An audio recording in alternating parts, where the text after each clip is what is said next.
오늘 우리 가로택이라는 대목으로 오늘 우리 같이 말씀을 나눴으면 좋겠습니다. 자, 여러분, 이 사진에 있는 장면을 보신 적 있으십니까? 이 장면은 2019년에 엄청 화제가 되었던 기생충이라는 영화의 한 장면인데요. 이 장면은 영화의 분위기를 단숨에 반전시킨 씬으로 유명하죠. 영화 자체도 워낙 유명하지만 그 중에서도 이 장면은 많은 사람들이 패러디를 할 정도로 아주 인상적인 장면이라고 할 수 있습니다. 이 씬을 연기한 배우는 이정은이라는 분인데요. 우리가 보통 이런 분들을 두고 신스틸러라고 말합니다. 신스틸러는 직역하면 장면을 훔치는 사람이라는 뜻으로 영화나 드라마 등에서 훌륭한 연기력이나 독특한 개성, 카리스마 등으로 주연 못지않게 주목을 받는 조연을 말합니다. 오랜 세월 동안 연기를 하면서도 빛을 보지 못하는 배우들이 굉장히 많다고 하는데요. 이런 분들 중에 이렇게 인상 깊은 한 장면 때문에 유명해지는 경우를 종종 보게 됩니다. 각종 매스컴에서 그들을 인터뷰하고 새로운 영화나 드라마에 정과 다르게 비중 있는 역할로 캐스팅되기도 하죠. 관객들은 관심을 갖고 그들의 행보를 지켜보고 주변에서 끊임없이 축하의 인사말을 건넵니다. 무명 배우에서 한순간에 스포트라이트를 받는 존재가 되는 것입니다. 우리 인생에도 이런 순간들이 있을 수 있습니다. 이렇게 극적이지는 않아도 사람들로부터 관심과 칭찬을 받는 순간들이 있을 수 있습니다. 우리 주일학교 친구들은 어떨 때 관심과 칭찬을 받는가요?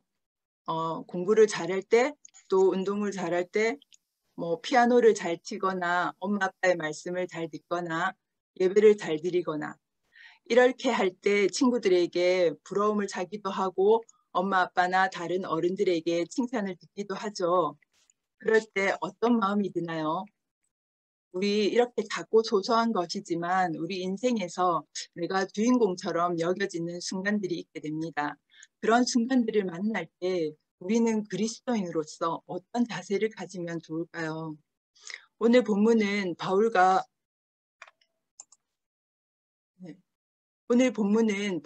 바나바가 루스드라 지역에서 복음을 전할 때 일어난 일을 다루고 있습니다. 우리가 지난주에 설교 말씀을 들었던 것처럼 바울과 바나바는 이고니온에서 전도하다가 돌로 치는 위협을 당하였고 루가오니아 지방으로 전도 지역을 이동하게 됩니다. 이 루가오니아 지방의 주요 도시 중에 하나가 오늘 본문 배경인 루스드라인데 이 루스드라는 그 당시 대부분의 소아시아가 그랬던 것처럼 로마의 식민지 중에 하나였고 로마의 태역 군인들이 많이 살고 있어서 원래 그 지역의 문화와 더불어 로마의 문화도 성행하는 도시였습니다. 이 도시에는 비시디아 안디옥이나 이고니온에서와 달리 유대인의 회당은 없었던 것 같습니다. 만약 유대인의 회당이 있었으면 바울이 회당에서 복음을 전했다고 사도행전의 저자인 누가가 밝혔을 것입니다.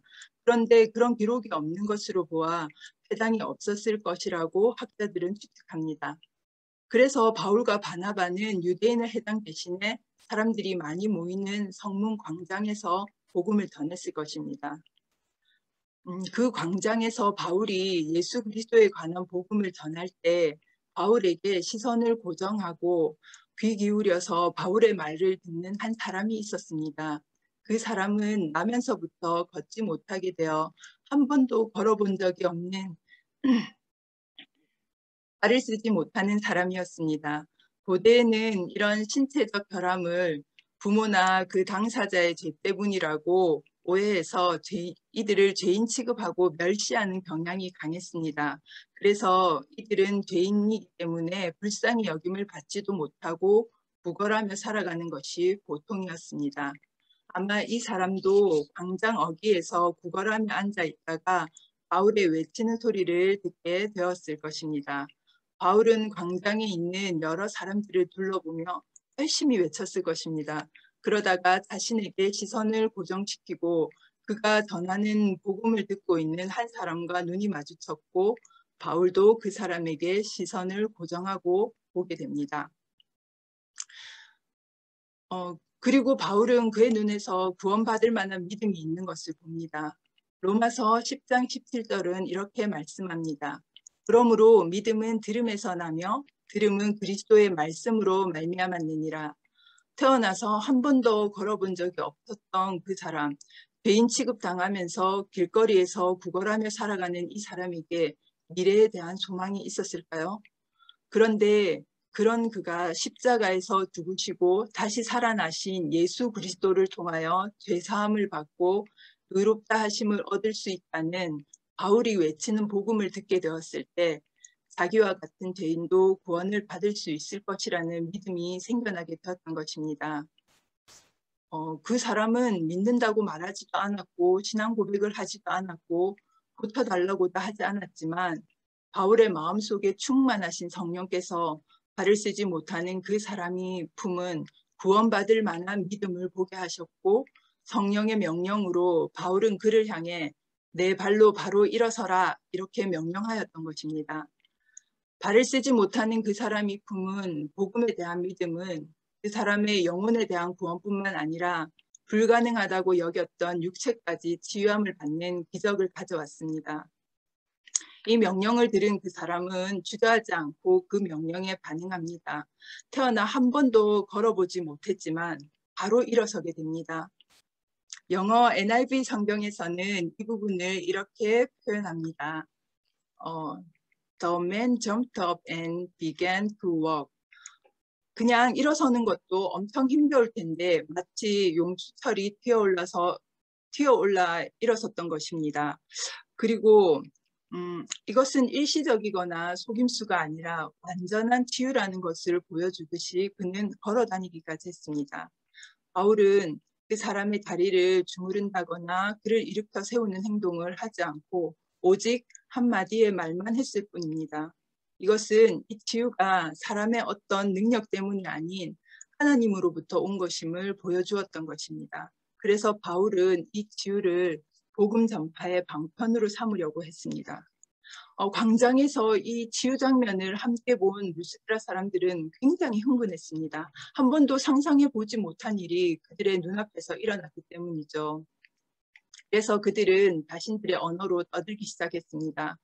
신들이 사람의 형상으로 우리 가운데 내려오셨다. 루가오니아 지방은 로마의 속국으로 로마 제국의 공용어였던 헬라어와 라틴어를 사용했지만 고대로부터 내려오는 자신들의 언어를 지키고 있던 곳이었습니다. 저는 부산 사람이라 말할 때 부산 사투리가 지닌 특유의 억양이 있습니다. 제가 서울에 와서 보니 서울이란 도시는 서울 토박이보다 저처럼 공부나 직장 때문에 지방에서 올라와 뿌리 내리고 사는 사람들이 더 많은 것 같습니다. 그 사람들이 서울에 오랫동안 살면서 소위 말하는 서울말을 사용하게 되고 사투리는 잘 사용하지 않는 것 같습니다. 그런데 그런 사람들도 많이 놀라거나 흥분했거나 화를 낼 때는 고향의 사투리가 나오게 됩니다. 이런 것처럼 루스드라 사람들도 그 광경을 보고 너무 놀라서 루가오니아 방언으로 말을 하기 시작한 겁니다.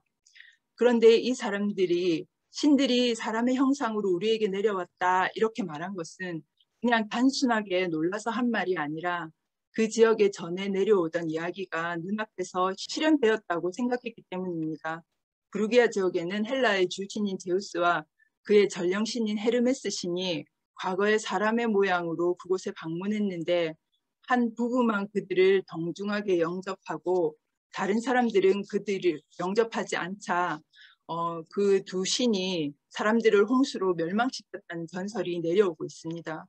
그 이야기 일부를 자신의 언어로 알고 있었던 루가오니아 사람들은 고대의 부르기아가 저질렀던 실수를 다시 저지르지 않겠다고 생각하고 있었고 그런 사람들이 바울의 치유 장면을 보자 그 전설이 지금 우리 시대에 다시 실현되는구나 하고 흥분하게 되었던 것입니다.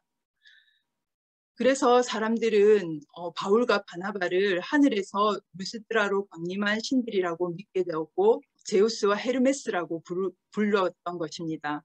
바나바는 외모가 바울보다 환칠하고 뛰어났을 뿐 아니라 나이가 바울에 비해서 많고 바울 뒤에서 말없이 묵묵히 서 있었기 때문에 그를 보고 사람들이 신들의 제왕인 제우스라고 불렀고 바울은 우리 담임 목사님처럼 언변이 뛰어나서 탁월한 말솜씨로 연설했기 때문에 웅변과 연설의 신인 헤르메스라고 불렀습니다.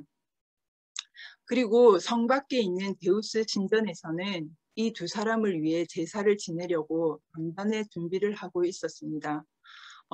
우리나라에도 예전에는 시골 마을 입구에 장승이 세워져 있고 제사를 지내는 큰 나무가 있는 곳이 많았는데, 이처럼 이방인들의 도시 앞에는 큰 제우스상이 세워져 있고 제우스에게 제사를 바치는 제단이 있었습니다. 그리고 이 제단에 제사를 지낼 때 희생 제물로 소, 양, 돼지같이 길들여진 동물을 사용했고 제물에다 예복과 화환을 입혔습니다. 그 신전의 제사장들이 살아있는 소와 화환을 가지고 와서 도시 성문 앞에서 바울과 바나바를 위해 제사를 지내려고 하는 모습을 보고 바울과 바나바는 뭔가 잘못됐다는 것을 깨달았습니다. 사람들이 그들에게 하늘에서 내려온 신이라고 외칠 때는 그 지역의 방언으로 말했기 때문에 정확하게 알지 못하다가 자신들에게 제사 지내려고 준비해 온 것을 보고 모든 상황을 이해하게 됐던 것입니다. 바울은 복음의 기적이 나타나면 사람들이 그리스도의 복음을 더 확신하고 하나님께 영광을 돌릴 줄 알았는데 상황은 전혀 엉뚱한 방향으로 흘러가고 있는 것입니다. 바울과 바나바는 순간적으로 가슴이 철렁했을 것입니다. 자신들이 하나님이 받으실 경배를, 복음의 능력을 가로채는 죄를 짓는 위험에 처하게 되어버린 것입니다. 그것뿐만 아니라 루스드라 사람들이 숭배하는 죄를 짓게 만들어버린 장본인이 되어버린 것입니다. 이렇게 바울과 바나바와 같이 복음을 전하거나 하나님의 말씀에 순종했는데 하나님이 영광 받으시는 것이 아니라 그 영광이 나에게 돌아올 때 우리는 어떻게 반응해야 할까요? 첫째로 적극적으로 방어하는 자세를 가져야 합니다. 우리 14절에 보면 바나바와 바울은 옷을 찢고 무리 가운데에 뛰어들어가서 소리를 질렀습니다. 옷을 찢는 일은 머리에 티끌을 덮어 쓰는 행동과 함께 깊은 분노와 슬픔, 또 회개와 처절한 자기 부인을 나타내는 유대적 관습이었습니다. 사울과 요나단의 사망 소식을 들은 다윗은 옷을 찢으면서 자신의 슬픔을 표현했고, 또 아이성 전투에서 패한 여호수아는 옷을 찢고 티끌을 뒤집어 쓰고 하나님께 호소했습니다. 그리고 요시야 왕은 율법책의 말을 듣고 옷을 찢으면서 회개했습니다. 이렇게 이외에도 질병에 걸렸을 때, 시험 당했을 때, 억울할 때 유대인들은 옷을 찢는 행동을 통해서 자신의 심정을 표현했습니다. 바울과 바나바가 볼 때 자신들을 대상으로 희생제사를 드린다는 것은 도저히 용납할 수 없는 죄악이었습니다. 그래서 이 신성모독과 같은 죄를 회개하는 심정과 또 자신들을 신으로 여겨 제사하려는 루스드라 사람들의 무지함에 애통하는 마음을 이렇게 옷을 찢으면서 표현하였던 것입니다. 그리고 소리치면서 그들이 죄짓는 행위를 계속하지 못하도록 막았던 것입니다. 루스드라 사람들은 그들이 옷을 찢고 소리치면서 막 달려오는 것을 보고 깜짝 놀라 그들이 하려는 것을 멈췄을 것입니다. 우리 주위에도 한낱 인간을 우상화해서 섬기는 경우가 많이 있습니다. 특히 신천지나 하나님의 교회, 만민중앙교회, 통일교 등 이단들이 그런 구조를 갖추고 있죠. 이런 이단 교주들은 마치 자신이 신인 것처럼 행사하며 신대접을 받고 있습니다. 그런데 사실 이단처럼 눈에 확 띄는 형태를 가지고 있지 않지만 기독교 내에도 하나님이 받아야 할 영광을 자신들이 받고 있는 목사님들이 있습니다. 바울과 바나바는 이런 대우에 기겁하고 그 행동들을 막았지만 이런 사람들은 자신들의 상황을 두려움 없이 누리고 있습니다. 그런데 나에게는 이런 상황이 일어날 확률이 그만큼도 없기 때문에 이 죄는 나와 전혀 상관이 없을까요? 아니요, 그렇지 않습니다. 내 삶 속에서도 얼마든지 하나님보다 나 자신을 높이는 일이 일어날 수 있습니다. 지금 우리 자신의 모습을 한번 바라보십시오.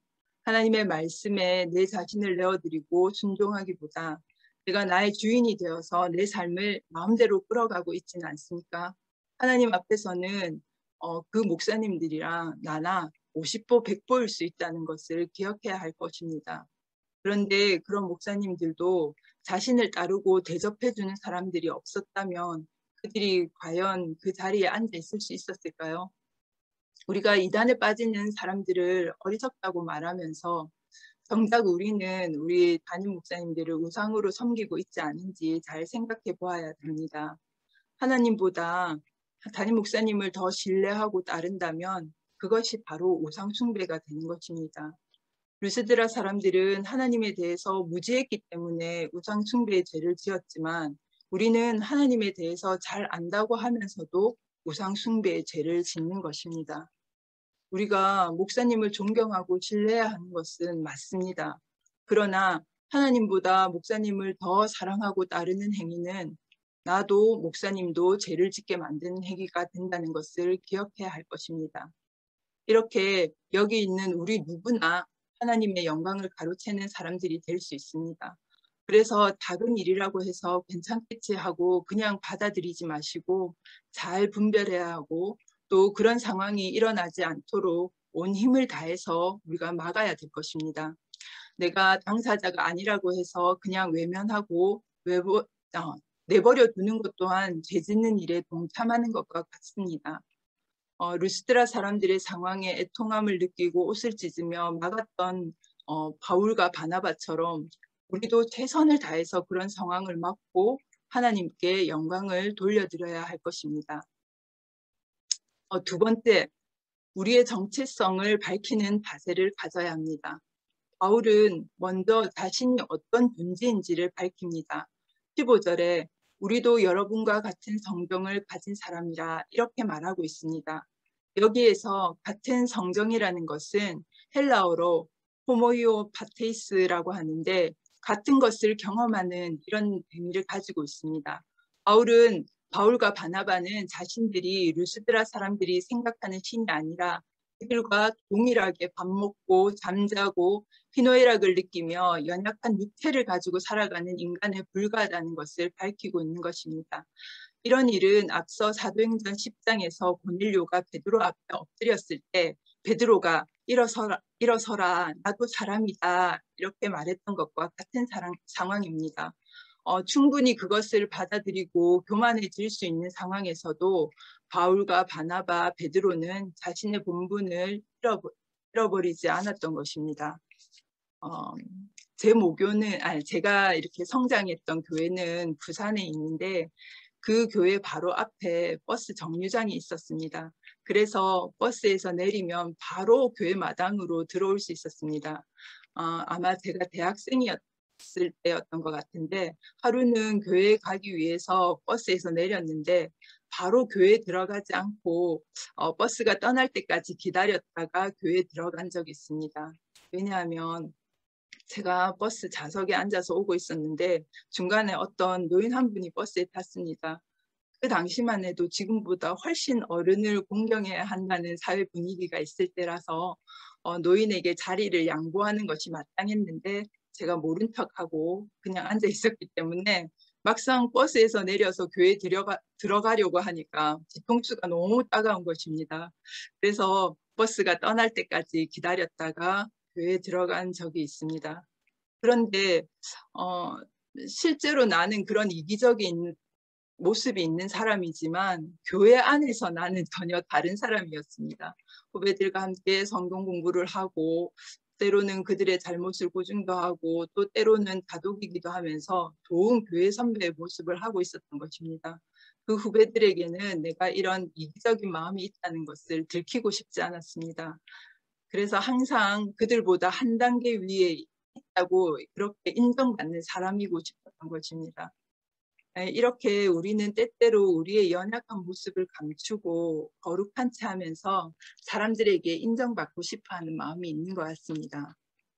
우리의 연약함이 드러나면 인정받지 못하는 것은 물론이거니와 평가당할 수 있다는 두려움에 솔직하게 연약함을 드러내지 못합니다. 그리고 괜찮은 사람인 척하며 살아가는 것입니다. 사람들이 나를 인정해 주는 것을 즐기기도 하고 때로는 다른 사람들을 평가하기도 하면서 말입니다. 이런 시간을 오래 지내다 보면 나의 연약함을 인정하기가 더 어려워집니다.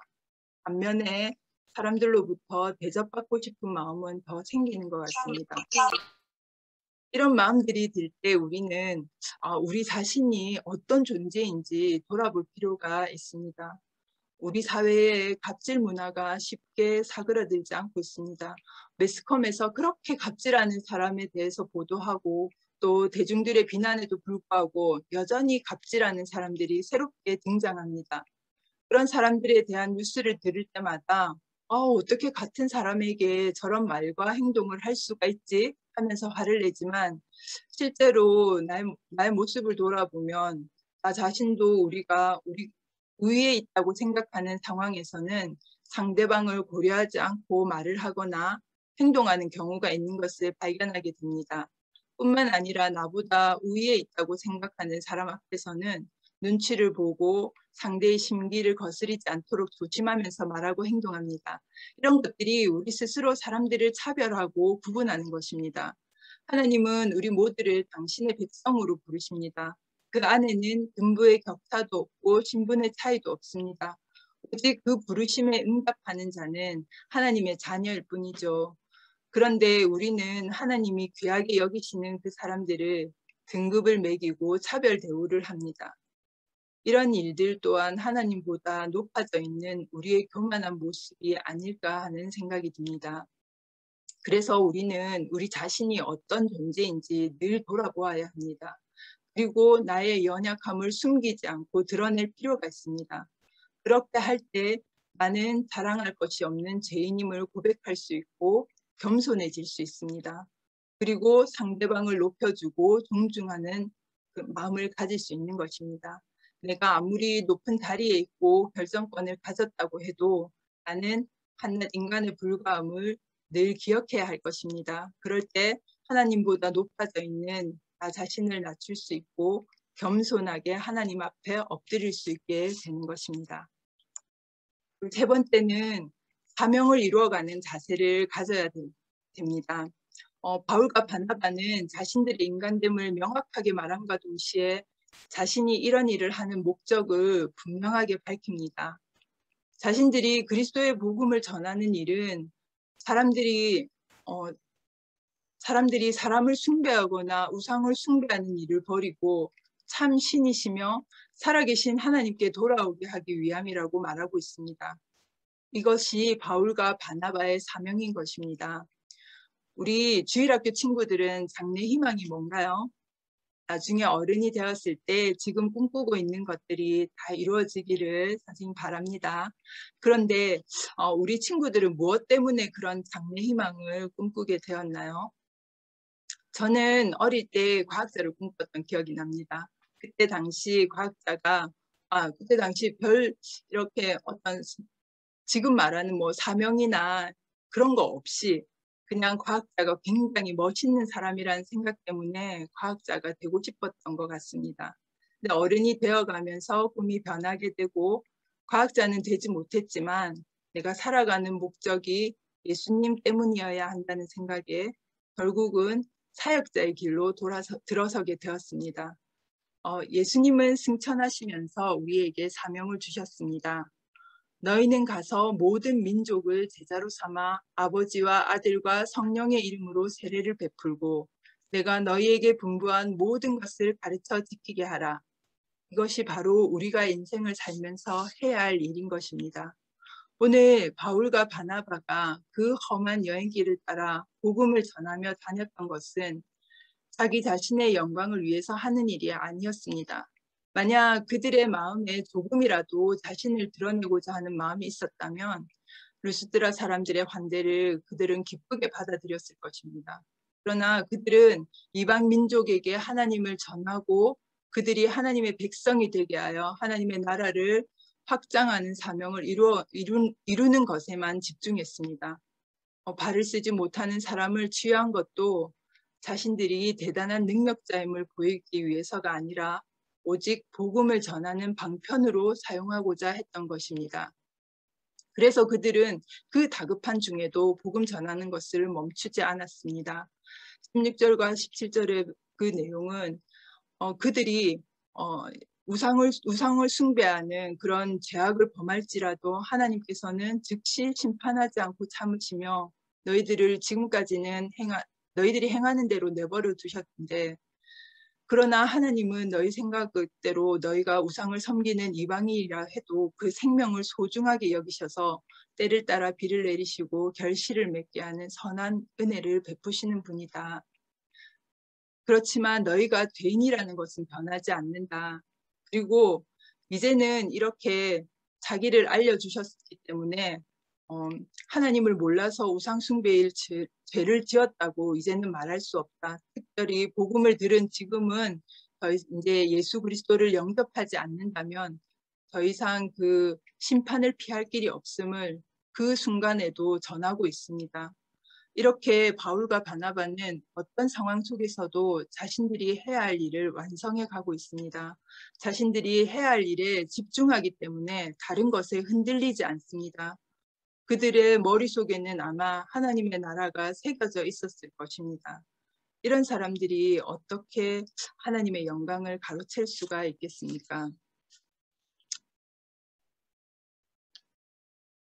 우리 사회가 복잡해지면서 우리의 역할들이 더 늘어남을 경험합니다. 해야 할 것도 많아집니다.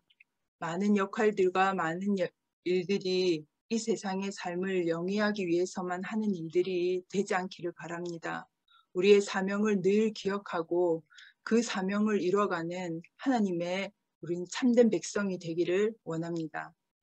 말씀을 맺겠습니다. 제가 말씀을 시작할 때 신 스틸러에 대해서 조금 나눴습니다. 신 스틸러로 유명해진 대부분의 배우들은 주인공 뒤에 있는 조연들이었지만 오랜 시간을 투자하여 연기 실력을 갈고 닦으면서 성실하게 자신을 단련해온 사람들입니다. 그래서 그들이 받는 스포트라이트는 마땅히 받아야 할 보상이라고 생각합니다. 아무도 그들이 주연보다 빛났다고 탓하는 사람이 없습니다. 그런데 우리 인생은 이 경우와는 좀 다른 것 같습니다. 우리의 인생은 하나님 나라의 완성이라는 큰 그림을 이루어가는 조연의 인생이라고 할 수 있습니다. 당연히 그 그림의 주인공은 하나님이시죠.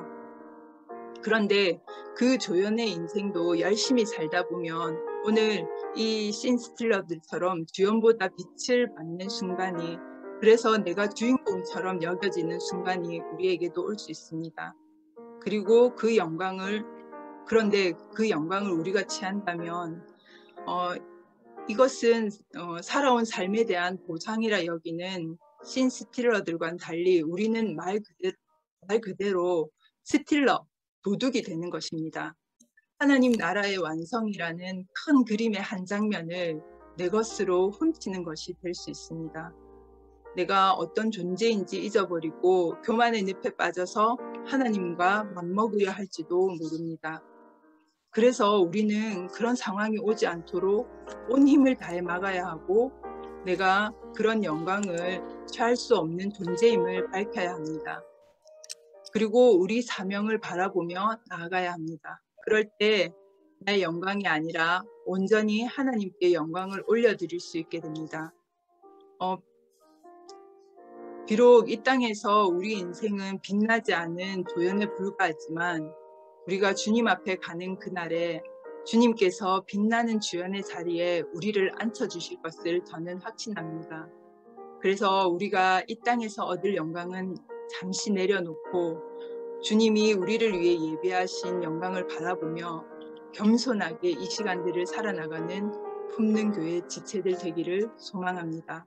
우리 이 시간 기도할 때 하나님, 우리가 늘 우리 자신이 어떤 존재인지 기억하게 하시고 겸비하게 하여 주시옵소서. 우리가 하나님의 영광을 가로채는 자 되지 않게 하여 주시옵소서. 우리의 사명을 늘 기억하고 그것을 위해 나아가는 자들이 되게 하여 주시옵소서. 우리 주여 한번 외치고 기도하겠습니다. 주여!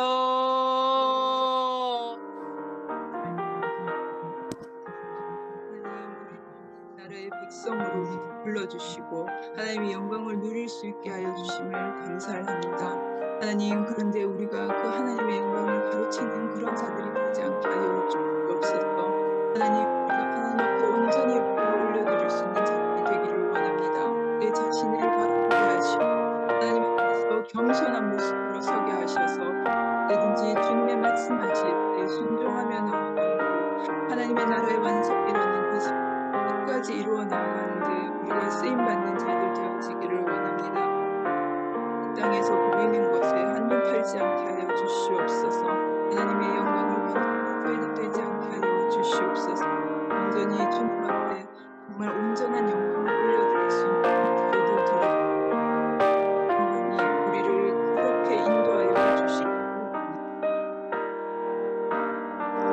하나님 아버지 감사합니다.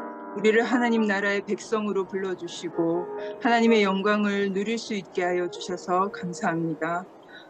하나님, 우리가 우리 눈에 보이는 부와 명예와 권력 같은 것들을 우리가 그런 것들을 소망하는 자들이 되지 않기를 원합니다. 우리의 본분을 잊어버리고 교만함으로 하나님의 그런 영광을 훔치는 자가 되지 않기를 소원합니다. 비록 이 땅에서는 빚없이 살아가지만 우리에게 맡기신 그 사명을 이루기에 최선을 다하고 하나님께 영광 올려드리는 삶을 살아가게 하여 주시옵소서. 선하신 하나님의 손이 우리를 덮으시고 이끌어 주실 것을 믿습니다. 우리의 왕 되신 하나님을 찬양하며 예수님의 이름으로 기도합니다. 아멘. 김정순 목사님께서 축도해 주시겠습니다. 이제는 예수 그리스도의 무한하신 은혜와 우리 하늘 아버지의 무조건적인 사랑과 성령 하나님의 감화 감동 교통하심이 이제 치유받고자 하는 간절한 믿음을 갖고 하나님의 영광을 가로치지 않도록 나의 믿음을 점검하며 내 사명을 다시 한번 확인하기를 원하는 모든 가족들 머리 위에 이 어지러운 나라 위에 지금도 열방에서 바울과 바나바처럼 자신의 사명을 잘 감당하는 모든 선교사님들 머리 위에 지금부터 영원까지 함께 하시기를 간절히 축원하옵나이다.